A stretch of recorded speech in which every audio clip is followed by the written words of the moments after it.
사주팔자 만세력 사이트나 어플리케이션에 생년월일을 입력했을 때 사주팔자 8가지 칸에 각각 색깔이 있죠. 초록색, 빨간색, 노란색, 흰색, 까만색. 근데 이 색깔의 개수가 5개가 아니라 4개, 3개, 2개인 분들도 계실 겁니다. 여기에 해당하시는 분들, 즉 사주의 색깔이 5가지가 아니라 그 이하인 경우의 분들을 특정한 오행이 없는 사주라고 봅니다. 생각보다 그런 분들이 많은데 이러한 사주팔자는 좀 특이한 리딩 포인트가 있습니다. 그리고 여러분들이 꼭 알아둬야 평생 동안 내 삶의 흐름과 내 인생에 어떤 경향성이 있는지 잘 파악할 수 있거든요. 제가 오늘 쉽고 재밌게 여러분들이 평생 살아가면서 도움이 될 수 있도록 한번 잘 정리해서 말씀드려 볼게요.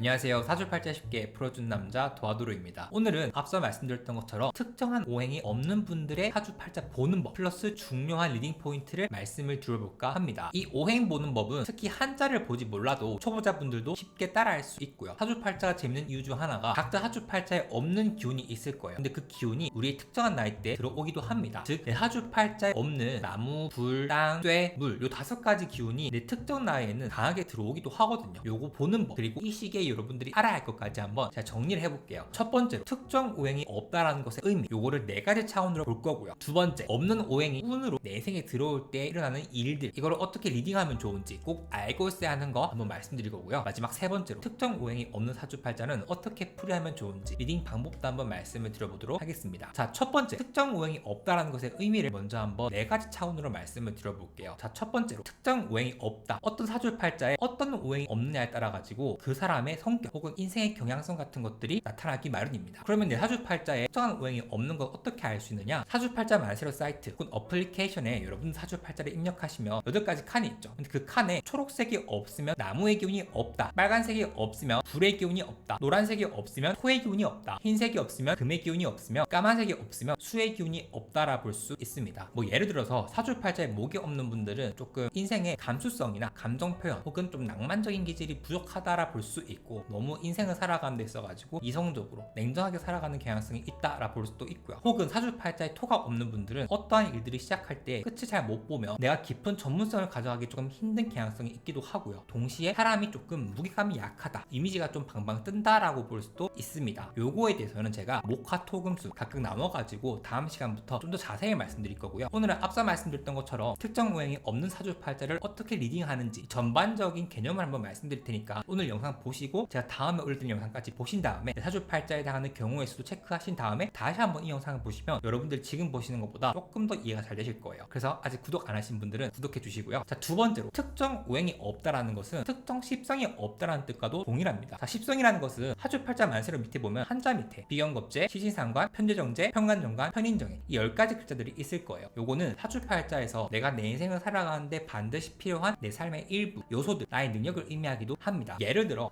사주를 보러 갔는데 너는 사주팔자에 여자가 없네, 혹은 너는 사주팔자에 재물이 없네, 너는 사주팔자에 건강이 없네, 이렇게 말씀하시는 분들 계시죠. 그치만 없다고 끝나는 게 아니라 사주팔자가 재밌는 이유는 뭐다? 내가 특정한 나이대, 특정한 시기 때 사주팔자에 없는 오행이 들어온다. 예를 들어 사주팔자에 목이 없는 사주라고 한다면 사주팔자에 목이 들어오는 시기가 있고 보통 그 시기는 나쁘지 않다 혹은 승승장구한다라 볼 수도 있습니다. 자, 세 번째로는 육친입니다. 특정 오행이 없다라는 것은 특정한 육친이 없다, 즉 내가 인생을 살아가면서 관계를 맺고 가는 내 가까운 지인과 인연이 약하다라 볼 수도 있습니다. 보통은 아버지, 어머니, 내 윗사람, 혹은 내 아랫사람, 내 배우자 등등으로 발현되기도 합니다. 제가 이 육친이 어떤 관계를 의미하는지 한번 정리해서 말씀을 드려볼게요. 첫 번째로 남자, 여자 모두 편재 혹은 정제라는 글자는 아버지를 뜻합니다. 그리고 남자의 입장에서 편재 혹은 정제는 여성, 즉 아내를 의미하기도 하고요. 두 번째로 편관 혹은 정관이라는 글자는 남녀 모두 내 가족을 의미하는 부분도 있고요. 동시에 남자는 내 자녀를 의미하고 여성은 이성, 즉 남성을 의미하겠죠. 내 남편복을 의미하기도 합니다. 편인 혹은 정인이라는 글자는 남녀 모두 어머니, 내 윗사람, 나를 도와주는 인복을 뜻하고요. 네 번째로 식시 혹은 상관이라는 글자는 여성의 입장에서는 자녀를 의미하고 남성의 입장에서는 처가를 뜻하기도 합니다. 비견 혹은 겁재라는 글자는 내 동료, 형제, 내 주변의 지인, 나랑 같이 일하는 사람들, 동급생이라 볼 수도 있는데 사주팔자의 비견이라는 글자는 무조건 일간에 해당해요. 즉 모든 사람은 일간이라는 자리에 비견이라는 글자를 가지고 있기 때문에 요 칸, 일간을 제외한 나머지 7칸에 비견 혹은 겁재가 없는 분들은 방금 제가 말씀드린 부분에서 인연이 조금 약하다라 볼 수도 있습니다. 있습니다. 중요한 것보다 제가 방금 말씀드린 편제정제부터 비연겁제 여기에 해당하는 글자가 특정하게 없는 분들은 인연의 관점에서 봤을 때 해당하는 유친과 죽음연이 약할 수 있다 볼 수도 있는 거예요. 자, 마지막으로 네 번째, 건강입니다. 제 채널에 주요 구독자가 2030 여성분들이 많은데 사주팔자는 나이가 들수록 사람의 성격과 기질, 특징, 인생의 흐름도 중요하지만 그것보다도 건강적으로 영향을 많이 주게 됩니다. 근데 특히 목화토금수라는 글자는 각각 내 신체를 의미하는 부위가 있어요. 가령 목이라는 글자는 눈, 간, 뼈를 의미하고요. 화라는 글자는 내 심장을 의미합니다. 토라는 글자는 위장, 소화기관을 의미하기도 하고요. 네 번째, 금이라는 글자는 폐, 호흡기관을 의미하기도 합니다. 마지막으로 수라는 기관은 내 정신적인 영역, 멘탈리티, 신장, 생식기 영역을 뜻하기도 합니다. 그래서 나이가 들수록 내 사주팔자에 없는 오행에 해당하는 이 장기 부분과 관련해서 건강적으로 이슈가 발생할 수 있다 볼 수 있는데 이것도 각각 제가 다음 시간에 자세히 한번 정리해 보도록 할게요. 자, 이렇게 네 가지 개념을 봤으면 중요한 거, 내 사주팔자에 없는 오행이 그러면 없고 평생 끝나느냐가 아니죠. 예를 들어 어떤 사람은 내 사주팔자에 없는 오행이 10대 혹은 20대에 들어오는 사람이 있고 30대 혹은 40대에 들어오는 사람이 있고 50대, 60대에 들어오는 사람들이 있습니다. 그리고 이 운이 들어올 때 보편적으로는 인생이 조금 순탄하게 풀린다던가 혹은 내가 없는 것에 대해서 관심을 가진다, 내 환경과 인복이 확 달라진다라 볼 수 있는데 요거 자세히 보는 거 한번 말씀을 드려볼게요. 자, 일단 아까 우리가 사주팔자 만세력 사이트에서 확인했던 것처럼 내 사주팔자에 특정 오행이 없는 걸 확인했죠. 자, 그러면 이 사주팔자 만세력을 봤을 때 8가지 칸 밑에 수열을 보면 10의 단위로 끊겨있는 수열이 있죠. 예를 들어 5, 15, 25, 35, 45 이런 식으로 끊겨있는 게 있을 거고요. 그 밑에는 2023, 2024, 2025, 2026처럼 연도가 적혀있는 수열이 있을 겁니다. 자, 위의 수열을 여러분들이 대운이라고 합니다. 대운은 개개인마다 다른데 여러분들의 인생에서 10년 동안 강하게 작용하는 운을 뜻해요. 자, 그러면 운이라는 거는 목화토금수 색깔로 표현이 될 수 있거든요. 자, 예를 들어 이 사주를 한번 볼게요. 이 사주 같은 경우에는 지금 사주팔자에 흰색이 없죠. 그러면 흰색이 없는 건 뭐다? 금의 기운이 없다라 볼 수도 있습니다. 이 사주팔자의 밑에는 8, 18, 28, 38 이런 식으로 8의 단위로 끊겨있죠. 즉 이건 뭐냐? 이 사람의 사주의 대운이 8의 단위로 바뀐다. 즉 8을 기준으로 인생이 크게 바뀐다라 볼 수 있는 거예요. 근데 이 사주를 봤을 때 이 사주에 없는 금이라는 기운이 지금 18, 28 요 칸에 흰색이 위에 떠있죠. 즉 18세부터 47세까지 이 사람에게는 강한 금의 기운이 들어온다라 볼 수도 있습니다. 그러면 이 사주팔자에서 금이 뭘 해당하느냐를 보면 되겠죠. 자, 이 사주팔자에서 금은 편관 혹은 정관이라고 해서 여성의 사주에서 관성은 뭘 의미하느냐? 바로 이성을 뜻합니다. 즉 남자 운을 뜻한다라 볼 수 있어요. 제가 이 사주팔자 리딩은 뒤에서 조금 더 말씀을 드려볼게요. 자, 이런 식으로 여러분들이 사주팔자에 없는 글자가 내 나이대 몇 살에 오는지 그리고 그 밑에 줄에 봤을 때는 몇 년도에 오는지를 볼 수 있습니다. 예를 들어 사주팔자에 빨간색이 없는 사주가 있어요. 근데 2026년은 병호라고 해서 지금 붉은색 글자가 꽉 있죠. 자, 요거는 뭘 의미하는 거다? 이 사람 사주팔자에서는 이 2026년 동안 내 사주에 없는 화의 기운이 강하게 들어온다라 볼 수도 있습니다. 자, 그러면 내 사주팔자에 없는 특정 오행이 운으로 들어올 때 어떤 현상이 발생되느냐를 한번 알아보면 좋겠죠. 자, 보통은 사주팔자에 내가 없다라는 거는 그만큼 내가 특정한 십성, 내가 살아가면서 관심이 없는 영역에 관심이 생기는 시기라 볼 수도 있습니다. 그냥 가만히 있는데 뭐 생각적으로 나 갑자기 뭐 해야겠어 하시는 분들이 계실 수 있고요. 혹은 내 주변 지인들이 야 우리 뭐 해볼래? 타인에게 영향을 받아가지고 내가 평소에 관심이 없는 것들을 시작할 수 있기도 하며 혹은 갑자기 환경이 바뀝니다. 내가 살아가는 환경이 바뀌기도 하고 갑자기 내가 하는 일이 바뀌기도 하고 내 주변 지인이 바뀌는 시기라 볼 수도 있어요. 근데 보통은 사주팔자에 없는 오행이 들어오는 시기다 보니까 방금 제가 말씀했던 부분들이 내 인생에서 좋은 기폭제로 발현될 수 있다는 거예요. 즉 인생이 조금 더 풍성해진다는 의미로도 볼 수 있으니까 내 사주팔자에 없는 색깔이 내가 몇 살 때 들어오는지 그리고 몇 년도에 들어오는지를 미리 알고 있는 게 중요하고 그거를 어떻게 준비하냐가 중요하겠죠. 그러려면 기본적으로 사주팔자의 십성이라는 개념을 아셔야 됩니다. 이 5가지 영상 중에서 여러분 사주팔자에 뭐가 없는지 한번 이 영상 보시고 확인해 보신 다음에 그 다음에 이 영상도 한번 봐주세요. 제가 이 영상은 비견겁제운, 신상관운, 편제정제운, 현관정관운, 편인정인운 이렇게 나눠가지고 어떻게 준비하면 좋은지를 말씀드렸는데 여기까지 보시면 도움이 되실 겁니다. 자, 내 사주팔자의 특정 오행이 대운에서 들어오느냐 세운에서 들어오느냐는 좀 다를 수 있습니다. 근데 일단 공통적으로는 내 사주팔자에 없는 오행이 들어오는 시점, 그 시점보다 나가는 시점에 조금 더 그 오행에 해당하는 제가 앞서 말씀드렸던 4가지 개념, 오행의 특징, 십성의 특징, 육친의 특징, 마지막으로 건강의 특징, 특히 나이가 들수록 건강 부분에서는 조금 부정적으로 발현될 수 있습니다. 운이 치고 나간다라는 말이 있잖아요. 그래서 이렇게 한번 봐주시면 되고 그 바뀜의 정도, 즉 변화의 크기로 봤을 때 세운보다는 대운이 크다라 볼 수 있는 거예요. 대운은 사람마다 다르거든요. 그러나 세운은 모든 사람들이 똑같이 적용이 됩니다. 즉 2025년, 2026년, 2027년을 보면 2025년이 일사라는 기운, 2026년이 병호라는 기운, 2027년이 정미라는 기운으로 공통적으로 빨간색이 좀 많죠. 그래서 이 3년 동안은 화라는 기운이 메인으로 들어오는데 요거는 모든 사람에게 똑같이 화라는 기운이 적용되는 있는 거예요. 그러면 사주팔자에 화가 없는 분도 있고 사주팔자에 화가 있는 분도 계시겠죠. 근데 오늘 컨텐츠에 따르면 사주팔자에 화가 없는 분들은 조금 더 이 3년 동안 내가 그러면 어떻게 준비하면 좋을지를 알아두면 좋은 거고, 특히 이 화운이 나갈 때에는 건강을 조심하면 좋고, 이 화라는 기운, 빨간색이 어떤 십성에 해당하는지 어떤 인간관계에 해당하는지 알고 계신다면 내가 미리 요거를 잘 준비할 수 있다라고 볼 수도 있습니다. 그리고 그 운으로 봤을 때 이 2026년처럼 위아래 칸이 똑같은 색, 요거를 간녀지동이라고 하는데, 요 색깔이 같을수록 제가 방금 말씀드렸던 운의 영향력이나 그 운이 들어오면서 내게 일어나는 변화 같은 것들이 더 크다, 깊다, 진하다라 볼 수도 있는 거예요. 그래서 깔끔하게 정리를 하면 내 하주팔자의 특정 오행이 없을 때 그 오행은 특정한 시기 혹은 내 나이에 올 수 있다. 요거를 두 가지 개념, 대운과 세운이라는 개념으로 봤는데, 대운은 10년 동안 내게 작용하는 운, 세운은 1년 동안 바뀌는 운이라 볼 수 있고, 세운보다는 대운에서 조금 더 인생에 괄목할 만한 포인트, 내 방향성, 내 지인, 내 환경, 나의 색깔, 나의 가치관 등이 바뀐다라 볼 수 있으며, 세운도 동일하긴 하지만 조금 더 그 영향력이 대운보다는 미미하다라 볼 수 있습니다. 그래서 이 시기를 미리 알아두고 운이 들어올 때는 6개월이나 1년 전에 하주팔자에 없는 오행, 그 오행에 해당하는 십성에 맞는 노력을 해주시는 것이 좋고요. 또 그 운이 나갈 때에는 특히나 그 오행에 해당하는 건강적인 부분에서 조심해 주시면 좋다라 볼 수 있고, 그 오행운이 들어올 때 뭘 하면 좋은지는 5가지 영상을 보시면 됩니다. 자, 이렇게 하는 법까지 말씀드렸고, 제가 마지막으로 2가지 사주팔자를 가지고 왔어요. 자, 일단 첫 번째 사주를 한번 볼게요. 자, 이 사주팔자는 지금 까만색이 눈에 띄게 많죠. 그 다음에 노란색이 없습니다. 노란색은 제가 목화토금수 중에서 토라고 말씀드렸고, 이 사주는 토라는 기운, 즉 흑이라는 기운이 없네요. 자, 첫 번째로 토라는 기운이 오행이 없을 때 어떤 느낌을 줄 수 있다? 사람이 무게감이 조금 없을 수 있다. 사람의 이미지가 신뢰감이 조금 약해 보일 수 있다. 가벼워 보일 수 있는 이미지라 볼 수도 있고, 두 번째로 십성. 자, 이 사주팔자에서 토는 편관 혹은 정관이라고 합니다. 사주팔자의 편관, 정관은 내가 하면 안 되는 일, 내가 해서는 안 되는 일, 혹은 내가 해야 하는 일처럼 내가 조금 괴롭지만 나를 희생하면서 내가 지켜야 할 규율, 법칙, 도리, 사회의 질서를 지키는 힘이기도 하면서, 동시에 나의 사회적 활동, 사회성, 내가 집단에서 나를 얼마나 잘 활용하는지 역량이라고 볼 수 있는데, 이러한 부분이 없다 보니까 이 사람은 뭐다? 회사나 조직에서 일을 하는 것이 아니라 프리랜서 혹은 혼자 하는 일에 조금 잘 맞다라 볼 수 있겠죠. 실제로 이 사주가 예체능 쪽에 종사하기도 하고 본인이 프리랜서로 활동하시는 분이거든요. 자, 그 다음에 육친의 관점에서 보자면 편관 혹은 정관은 남자에게 자녀라고 얘기했죠. 근데 이분은 나이가 아직 30대 초반이긴 하지만 지금 현재로서는 자녀의 생각이 없다, 딩크족을 꿈꾸고 계시기도 하고, 지금 교제하고 있는 여성분과도 결혼을 하되 자녀는 굳이 출산 계획이 없다고 하셨어요. 자, 마지막으로 네 번째, 토라는 거는 위장과 관련된다 볼 수 있죠. 근데 이분은 좀 만성적으로 어렸을 때부터 소화기관에 문제가 있었다고 하시더라고요. 그래서 술을 많이 먹거나 혹은 가끔씩 스트레스를 받으면 스트레스성 장염 같은 게 심하다고 말씀을 주셨어요. 자, 그 다음에 이 사주팔자를 봤을 때 지금 관성이라는 글자가 들어오는 게 31세부터 40세까지, 그 다음에 51세부터 7세까지 들어오고, 마지막으로 91세부터 100세까지 들어오는데, 아무리 100세의 시대라고 하지만 91세는 비교적으로 나이가 많은 시기니까 술토라는 글자는 건강적으로 해석할 수 있겠죠. 그래서 이 술토가 나가는 101세에는 특히나 소화기관, 위장, 소장, 췌장 등 관련해가지고 조심할 필요가 있다라 볼 수 있고, 사실 건강이라는 게 꼭 90세까지 뿐만 아니라 40대 중반부터, 빠르면 40대부터도 보시는 것이 좋거든요. 그래서 저라면 51세부터 70세까지 요 시기 동안은 특히 건강적인 부분에서 내가 잘 관리해 주시는 것이 필요하다. 어디 부분? 토에 해당하는 기관이 위장, 소장, 췌장처럼 장기관에서 조금 주의해 주시는 것이 좋다라 볼 수 있고요. 31세부터 40세까지는 이 편관이라는 글자가 들어오죠. 근데 남자 사주팔자에서는 이 시기는 자녀라 볼 수도 있게, 이분이 만약에 결혼을 하신다면 31세부터 40세까지는 그래도 자녀를 볼 수 있는 시기라 볼 수도 있어요. 즉, 내 사주팔자에 없는 오행이 들어오는 시기에는 내가 해당하는 인연과 연이 닿을 수는 있다라 볼 수도 있습니다. 또 사회적 관점으로 본다면 이 시기에는 이분이 직장 생활을 할 수도 있다라 볼 수 있죠. 실제로 이분이 예체능 쪽에 종사하셔서 20대까지는 프리랜서로 일을 하시다가 30대부터는 소속사에 들어가시게 되셨어요. 딱 이 관운이 들어올 때 회사에 들어가게 된다는 것도 어떻게 보면 좀 맞는 리딩이다라 볼 수도 있겠죠. 자, 두 번째는 을축일주입니다. 지금 이 사주를 봤을 때 보면 흰색이 없죠. 흰색이라는 거는 금의 기운을 뜻하는데, 자, 그렇다면 첫 번째로 사주팔자에 금이 없는 사람은 어떤 특징이 있느냐? 금이라는 것은 사람의 강단을 의미하거든요. 강단 있는, 즉 맺고 끊음이 확실하고, 내가 뭔가 결단하면은 그걸 향해서 미치듯이 달려갈 수 있는 저력을 뜻하기도 하고, 뭔가 칼 같고, 그래서 되게 현실적인 부분으로 많이 발달한 사람이라고 볼 수 있는데, 이 사주에는 그러한 개연성이 약하다라 볼 수 있겠고요. 두 번째로 십성의 관점에서 이 사주도 금이라는 기운은 관성에 해당합니다. 그럼 관성이라는 것이 뭐다? 내가 회사에서 일을 하거나 집단에 속해서 일을 하는 것을 뜻하는데, 이 사주 역시 프리랜서로 활동하시는 분이 어디 속해 있는 집단이 없다라 볼 수도 있는 거죠. 자, 그 다음에 육친의 관점에서 봤을 때 이분은 여성이거든요. 그러면은 여성의 사주팔자에서 관성은 뭐다? 남자를 뜻한다. 그래서 이 사주에는 타고난 남성은 없다라 볼 수 있습니다. 이성 관련해서는 제가 뒤에서 바로 말씀드릴게요. 말씀드릴게요. 네 번째로 건강적으로 봤을 때 금은 제가 어떤 걸 의미한다 말씀드렸죠? 네, 바로 폐, 호흡기라고 말씀드렸거든요. 근데 다행히 이 사주팔자가 담배를 피거나 그러진 않거든요. 그래서 사주팔자에 금이 없는 분은 특히 담배를 피면 안 된다라 볼 수도 있는데, 사주팔자 같은 경우에는 뭐 잘한다라 볼 수도 있겠죠. 나이가 들어서도 특히 담배는 좀 조심하셔야 한다. 최근에 코로나도 호흡기 질환이었잖아요. 그래서 이 사주팔자 같은 경우에는 코로나 관리를 좀 특히나 잘했어야 되는 사주팔자다라 볼 수도 있습니다. 근데 물론 안 걸린 사람이 없긴 하지만요. 자, 그러면 이 사주팔자에 금이라는 기운이 언제 들어오느냐를 보면 좋겠죠. 밑에 대운을 보면 18세부터 37세까지 금의 기운이 들어오죠. 신금과 경금이라고 합니다. 그래서 한참 이 시기는 이제 남녀 모두 이성 관계 혹은 연애를 활발하게 할 시기잖아요. 그래서 이 사주 같은 경우에는 이성운이 조금 약할 수 있는데, 그래도 나이대에 맞게 이성운이 들어오기 때문에 조금 더 내가 노력을 하시는 것이 좋다라 볼 수 있고, 이 시기에 내가 이성관을 건강하게 잘 만들어 놓으면 평생 내가 사람 보는 눈 기르면서 조금 더 좋은 이성을 선택할 수 있는 지혜를 얻을 수도 있겠죠. 그 외에도 78세부터 98세까지 금 기운이 들어오네요. 그러면 적어도 금 기운이 나갈 때는 특히 금에 해당하는 부위, 즉 폐, 호흡기 관련해서 건강을 조심하시는 것이 좋고, 특히 젊은 나이에는 18세부터 37세까지 들어오는 관성에 대해서 편관과 정관이라는 글자를 내가 살아가면서 어떻게 활용할 것인지 거기에 대한 지혜와 경험치를 쌓아두면 나머지 인생을 조금 더 잘 살아갈 수 있는 역량을 내 스스로 마련할 수 있는 계기가 될 수 있다라 볼 수도 있죠. 그래서 오늘은 예시사주까지 말씀을 드리면서 특정 사주팔자에 오행이 없을 때 어떻게 보면 좋은지 셀프 리딩 관점에서 한번 말씀을 드렸습니다. 자세한 내용은 제가 도와로운 사이트에서 운영하고 있는 셀프 사주 리딩 클래스 1차 그리고 2차에서 말씀드렸는데, 특히 2차에서 조금 더 관련된 내용이 많거든요. 혹시 사주팔자를 공부하시고 싶으신 분들은 고정 댓글에 남겨드릴 테니까 한번 확인해 주시고요. 오늘 영상은 좀 이리저리 실용적으로 여러분들이 직접 내 사주팔자를 보면서 매칭하면서 보시면 도움이 많이 되실 것 같아요. 살아가면서 이거 알아두시면 정말 잘 활용할 수 있으니까, 다음 시간에는 제가 앞에 말씀드렸던 목화, 토, 금, 수 각각 특정 오행이 어떤 게 없느냐에 따라 가지고 구체적으로 리딩하는 방법, 그리고 그 사주팔자의 특징, 중요한 것, 알아야 할 것까지 한번 순서대로 말씀을 드려보도록 할게요. 내 사주팔자 직접 혼자 볼 수 있도록 제가 열심히 도와드리도록 하겠습니다. 오늘 영상 도움되셨다면 구독, 알람 설정 한번 부탁드릴게요. 전 도와드렸습니다. 안녕.